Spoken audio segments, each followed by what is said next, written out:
Take all of our luggage and we're going to change to a different plane. So that would take like 4 hours. I've been through something like this before. Okay. Yeah, it's happening often now. Like when I used to travel, I've never had an issue. But like this year that I've been traveling, I had 2 cases where it wasn't the wing, it was the engine thing that caught on fire. Folks, we have asked everyone to stay in your seat. Keep your seatbelt fastened. This is a third time. Please take your seat. No, take your seat. Different airline. Please.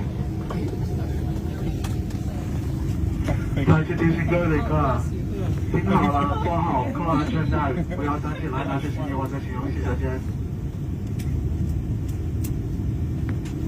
But I find it bizarre.